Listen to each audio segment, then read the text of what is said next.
Hello दोस्तों, crochet craft की दुनिया में वेलकम। आज के इस वीडियो में मैं आपके साथ एक क्रोशे पाउच का पैटर्न शेयर करने जा रही हूँ। तो ये जो पाउच है इसे आप as a crochet hook case use कर सकते हैं, नहीं तो एज अ पेन या पेंसिल पाउच यूज़ कर सकते हैं। इसके अलावा अगर आपको सन ग्लासेस या रीडिंग ग्लासेस, इवन आपके मेकअप ब्रश को अगर आपको स्टोर करना है तो आप डेफिनेटली इस पाउच पैटर्न को ट्राई आउट कर सकते हैं। ये काफ़ी इजी और सिंपल तरीके से बना है, तो अगर आप बिगनर है तो डेफिनेटली आप इस पैटर्न को यूज़ कर सकते हैं। ठीक है। इसके अलावा अगर आपको इस पैटर्न को थोड़ा और बड़ा या छोटा बनाना है तो डेफिनेटली आप इसे अडेप्ट कर सकते हैं। अगर आपको इसे वाइड बनाना है तो उसे भी आप एडजस्ट कर सकते हैं। पैटर्न काफ़ी सिंपल है। तो फिलहाल मैंने इस पाउच को मेरे क्रोशे के हुक्स को स्टोर करने के लिए बनाया था। तो मेरे पास ये जो हुक्स आया था एक प्लास्टिक केस में आया था, तो इसके लिए मैंने सेपरेट एक पाउच बनाया है। अगर आप इसका रिव्यू देखना चाहते हैं तो मैंने एक्चुअली इसका क्रोशे हुक्स का एक रिव्यू किया था। ये जो सेट है, अगर आप यहाँ जो लिंक आ रहा है अगर इसे क्लिक करेंगे तो आपको इसका रिव्यू मिल जाएगा। काफ़ी अच्छा एक हुक सेट है। ठीक है। तो अब हम देखते हैं इसे बनाने के लिए कौन सा हुक और यार्न चाहिए होगा। तो आप ये जो पैटर्न है किसी भी धागे से बना सकते हैं। पतला धागा, पतला हो या मोटा हो, किसी भी धागे से बना सकते हैं। इसे फ़िलहाल मैंने यहाँ ये गंगा का अलीशा का यार्न है, इससे बनाया है। ये काफ़ी थिक यार्न है और इसलिए मैंने यहाँ 5.5 mm का क्रोशे का हुक यूज़ किया है। ठीक है। जैसे कहा था आप किसी भी यार्न से बना सकते हैं, उस हिसाब से आपको जस्ट हुक को चूज़ करना होगा। और आपको एक बटन चाहिए होगा, बटन से हम इसे क्लोज़ करेंगे। ठीक है। तो हम स्टार्ट कर लेते हैं। तो इसे हम पहले एक स्लिप नॉट के साथ स्टार्ट करेंगे। तो आप एक स्लिप नॉट पहले बना दीजिए और उसके बाद हम यहाँ 7 चेन स्टिच बनाएंगे। ठीक है। 7 चेन स्टिच हमें डालना है। तो 1 2 3 4 5 6 7। ठीक है। तो हमने यहाँ 7 चेन स्टिच बना दिया है और ये जो 7 चेन स्टिच है ये होगा उसका विड्थ। तो जो पाउच बना रहे हैं उसका जो विड्थ होगा ये 7 चेन स्टिच के हिसाब से है। अगर आपको थोड़ा और वाइड पाउच चाहिए, थोड़ा और बड़ा पाउच चाहिए, तो उस हिसाब से आप चेन स्टिच को बड़ा बना सकते हैं। मैं सिर्फ 7 चेन स्टिच से बना रही हूँ ताकि इसका विड्थ इतना हो। थोड़ा और आ जाएगा स्टिचिंग के बाद, बट 7 चेन स्टिच जो है वो है मेरे पाउच का विड्थ। इसको आप किसी भी नंबर चेन स्टिच से बना सकते हैं, कोई ऑड, इवन या किसी नंबर का मल्टीपल नहीं है। जितना चाहिए आप बना सकते हैं। ठीक है। तो ये हो गया चेन स्टिच। अब इसके बाद रो 1 स्टार्ट करेंगे।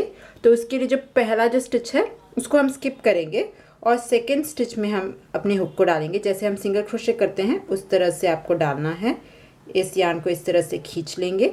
अब सिंगल क्रोशे कंप्लीट नहीं करना है, उसके बजाय क्या करेंगे, जो नेक्स्ट जो स्टिच है उसमें अपने हुक को डालेंगे। इस यार्न को इस तरह से निकाल लेंगे। अब हमारे पास 3 लूप है। अब हम यार्न ओवर करके इन तीनों लूप में से इस यार्न को निकालेंगे। ठीक है। तो इसे कहते हैं single crochet 2 together stitch. 2 single crochet को एक साथ करना है।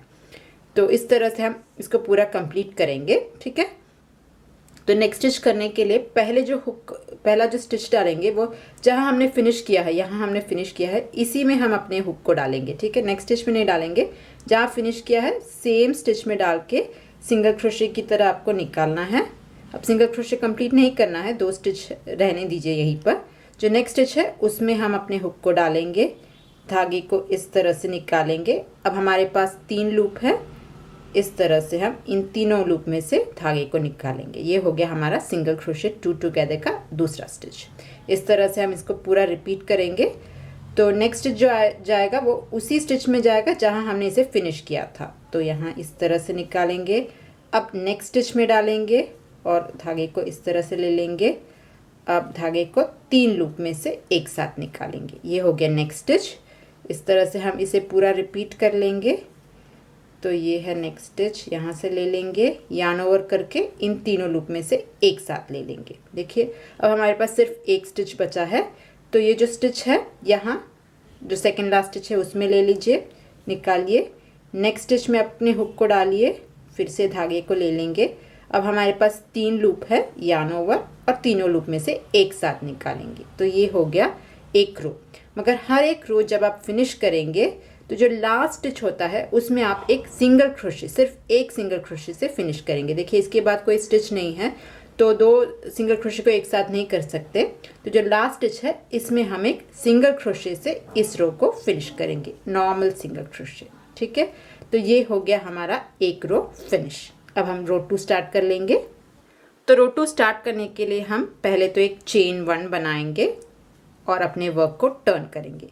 अब ये जो रो 2 बना है सेम हम इसी रो को इस पूरे पैटर्न में रिपीट करेंगे। तो हर रो हम एक चेन 1 से स्टार्ट करेंगे।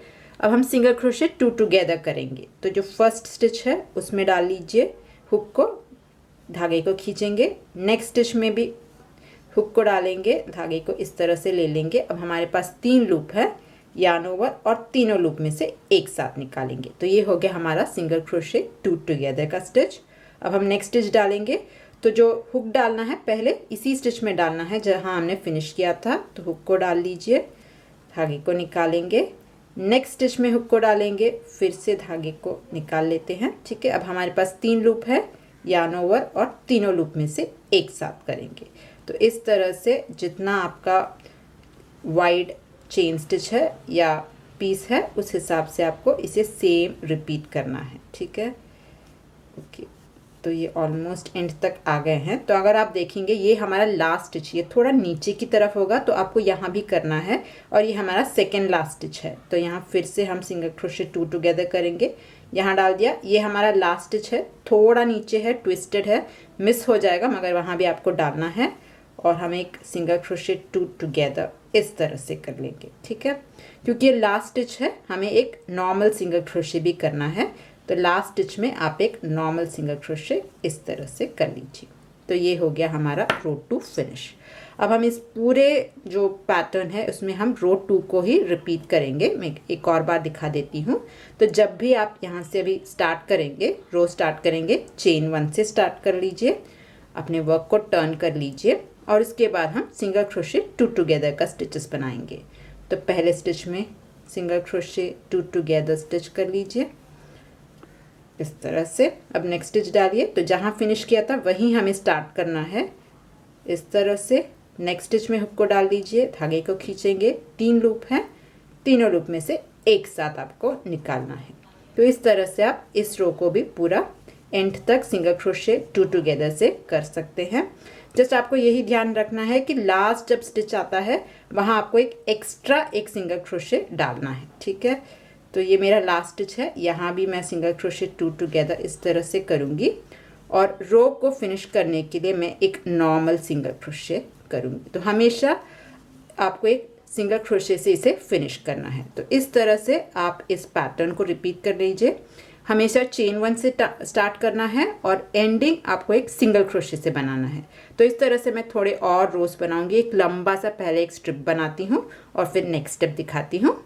तो देखिए मैंने इस पैटर्न को थोड़ा रिपीट कर दिया है और मैंने इसे इस तरह का एक लॉन्ग स्ट्रिप बना लिया है। अगर मैं इसे मेजर करूँ तो ये ऑलमोस्ट 14 इंच के पास है या 36.5 सेंटीमीटर के पास है। तो इतना बड़ा मेरा ये स्ट्रिप है। मैंने जस्ट इस पैटर्न को रिपीट किया है। अगर आपको बड़ा पाउच चाहिए तो उस हिसाब से आप इस पैटर्न को रिपीट कर सकते हैं। अब मैं क्या करूँगी, इसको पाउच की तरफ फोल्ड करूँगी।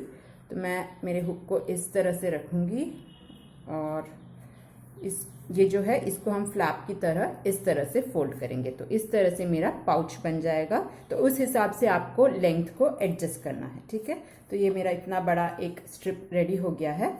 अब हम क्या करेंगे, हम इसका बॉर्डर बनाएंगे और जो चारों साइड है उसमें हम एक सिंगल क्रोशे बनाएंगे। ठीक है, तो हर एक स्टिच में एक सिंगल क्रोशे आपको बनाना है चारों साइड में। अगर आप इस तरह से देखेंगे तो आपको यहाँ एक गैप मिलेगा, यहाँ गैप मिलेगा, यहाँ गैप मिलेगा। तो जहाँ आपके पास जो गैप है वहाँ आप एक सिंगल क्रोशे बना दीजिए। नॉर्मल एक सिंगल क्रोशे चारों साइड में बनाना है। तो ये मेरा लास्ट स्टिच था। ये जो ऊपर का ये छोटा जो साइड है इसको हम बाद में कंप्लीट करेंगे। पहले हम लेंथ वाइज स्टार्ट कर लेते हैं। तो ये है मेरा पहला स्टिच। यहाँ मैं जाऊँगी और एक नॉर्मल सिंगल क्रोशे बनाऊँगी। ये है नेक्स्ट स्टिच। एक छोटा सा आपको एक गैप मिल जाएगा हमेशा, वहाँ आपको एक सिंगल क्रोशे बनाना है। यह है नेक्स्ट स्टिच, यहाँ एक सिंगल क्रोशे बनाएंगे। इस तरह से चारों साइड में आपको एक सिंगल क्रोशे बनाना है और जब भी आप कॉर्नर में आएंगे वहाँ आपको 3 सिंगल क्रोशे डालना है। तो यहाँ से आके जब यहाँ आएंगे तो 3 सिंगल क्रोशे एक स्टिच में जाएगा, फिर पूरा सिंगल क्रोशे बना दीजिए। जब इस कॉर्नर में आएंगे तो 3 सिंगल क्रोशे बनाइए, फिर से पूरा सिंगल क्रोशे बना के यहाँ 3 सिंगल क्रोशे और फिर सिंगल क्रोशे बना के यहाँ आ जाइए। तो इस तरह से हम चारों कॉर्नर में एक सिंगल क्रोशे डालेंगे। तो वो मैं डालती हूँ और आपसे मिलती हूँ। तो देखिए यहाँ मैंने चारों साइड में एक सिंगल क्रोशे इस तरह से बना दिया है और कॉर्नर में भी 3 सिंगल क्रोशे लगा दिए हैं, तो इसलिए बहुत अच्छे से कर्व्ड हो गया है। और मैंने इसको यहाँ स्लिप स्टिच करके, जहाँ स्टार्ट किया था वहाँ स्लिप स्टिच करके इसे कट कर दिया है। ठीक है, तो इस तरह से हमारा एक बड़ा सा स्ट्रिप बन गया है। अब हम इसे पाउच की तरह बना लेंगे। तो इसके लिए आपको क्या करना है, इस तरह से आपको फोल्ड करना है। जितना फोल्ड आपको चाहिए उस हिसाब से आप फोल्ड कर लीजिए। तो मैं यहाँ हुक को थोड़ा रख के देखती हूँ। इस तरह से मेरा फोल्ड होगा और उसके बाद मैं इसको इस तरह से इसका फ्लैप बनाऊंगी। ठीक है, तो इस तरह से मैं इसे फोल्ड करूंगी। तो इसको हम स्टिच कर लेते हैं। तो उसके लिए मैं क्या कर रही हूँ, सेम उसी धागे को ले रही हूँ, सेम कलर धागे को लेके एक स्लिप नॉट के साथ यहाँ स्टार्ट करूँगी। तो इसे हम स्लिप नॉट से स्टार्ट करेंगे और आपको क्या करना है, स्लिप स्टिच से हम इसे पूरा जॉइन करेंगे। तो हम स्लिप स्टिच का एक रो बनाएंगे। तो यहाँ से हम पूरा स्लिप स्टिच, यहाँ से इन दोनों पीस को एक साथ पकड़ के यहाँ पूरा हम स्लिप स्टिच करेंगे। फिर यहाँ आके इसके ऊपर पूरा स्लिप स्टिच करके फिर इन दोनों को फिर से जॉइन करके स्लिप स्टिच बनाएंगे। तो हम 3 साइड में स्लिप स्टिच बना लेंगे। तो हम इसे स्टार्ट कर लेते हैं। तो पहले आपको स्लिप स्टिच से जॉइन करना है। तो यहाँ मैं एक स्लिप स्टिच से इसे जॉइन कर रही हूँ इस तरह से। ये मेरा पहला स्टिच हो गया जिससे हम इसे अटैच करेंगे। अब आपको क्या करना है, यहाँ का एक सिंगल क्रोशे और यहाँ का एक सिंगल क्रोशे लेना है। तो आपको एक वी मिल जाएगा, यहाँ एक, इन दोनों को लेके आपको एक नॉर्मल स्लिप स्टिच बनाना है। तो ये हमारा एक स्लिप स्टिच, ये नेक्स्ट में आ जाइए, यहाँ फिर से हम एक स्लिप स्टिच बनाएंगे। इस तरह से आपको इस तीनों साइड में आपको स्लिप स्टिच लगाना है। तो वो मैं थोड़ा बना लेती हूँ। तो मैं यहाँ स्लिप स्टिच का एक पूरा रो बनाऊंगी। देखिए यहाँ मैंने इसे पूरा यहाँ से पूरा स्लिप स्टिच कर दिया है। उसके बाद नॉर्मल ये जो फ्लैप है वहाँ भी स्लिप स्टिच करके मैं इसके जो फ्लैप साइड है वहाँ आ गई हूँ। देखिए, और यहाँ हम इसे बटन होल बनाएंगे, उसके बाद ही हम बाकी स्लिप स्टिच करेंगे। तो जब आप इस टॉप में आ जाएंगे, देखिए इस तरह से यहाँ से मैंने पूरा स्लिप स्टिच करके मैं यहाँ तक आ गई हूँ। और जब आप सेंटर स्टिच में आएंगे तो आपको यहाँ चेन 5 बनाना है। तो यहाँ से मैंने पूरा स्लिप स्टिच करके यहाँ सेंटर स्टिच में आ गई हूँ और यहाँ मैं 5 चेन स्टिच बनाऊंगी, 1 2 3 4 और 5। इससे हम एक बटन होल बनाएंगे। तो इस 5 चेन स्टिच बनाने के बाद सेम स्टिच में आ जाइए और फिर से स्लिप स्टिच कर लीजिए इस तरह से, और फिर पूरा स्लिप स्टिच कर लीजिए। जैसे हम कंटिन्यू कर रहे थे वैसे आपको एक नॉर्मल स्लिप स्टिच बनाना है इस तरह से। और इसको हम पूरा यहाँ तक रिपीट करेंगे, फिर यहाँ आ जाएंगे और इन दोनों को एक साथ पकड़ के पूरा स्लिप स्टिच बना के इसे जॉइन कर लेंगे। ठीक है, तो इससे आपका बटन होल भी बन गया। ठीक है, तो मैं इसे पूरा स्लिप स्टिच का एक राउंड यहाँ तक भी कर लेती हूँ। तो देखिए यहाँ मैंने तीनों साइड इस तरह से स्लिप स्टिच कर दिया है और अब हमारा बटन होल भी रेडी है। तो मैंने यहाँ एक बटन भी लगाया है और जो भी लूज एंड्स थे उसको पूरा छुपा दिया है और हमारा पाउच देखिए तैयार हो गया है। अगर आप चाहते हैं तो इसे आप कलर पेंसिल स्टोर करने के लिए रख सकते हैं। मैं यहाँ मेरे हुक्स थोड़े स्टोर करने जा रही हूँ। तो ये हुक का एक सेट होगा, तो इसे हम हुक सेट की तरह यूज़ कर सकते हैं। नहीं तो आप चाहे तो कलर पेंसिल या अगर आपको चश्मा रखना है तो उसके लिए भी आप इसे यूज़ कर सकते हैं। और इस बटन से हम इसे क्लोज कर देंगे। तो देखिए हमारा पाउच रेडी हो गया है। बहुत ही आसानी से आप बना सकते हैं। गिफ्ट आइटम के लिए भी ये बहुत अच्छा एक ऑप्शन है। तो ये था हमारा आज का वीडियो ट्यूटोरियल एक छोटा सा पाउच बनाने के लिए। उम्मीद है आपको ये अच्छा लगा होगा। अगर आपको ये अच्छा लगा है तो लाइक और शेयर करना ना भूलें। चैनल में नए आए हैं तो हो सके तो सब्सक्राइब भी कर दीजिएगा। नेक्स्ट वीडियो में मिलूंगी, तब तक के लिए bye. Thank you for watching.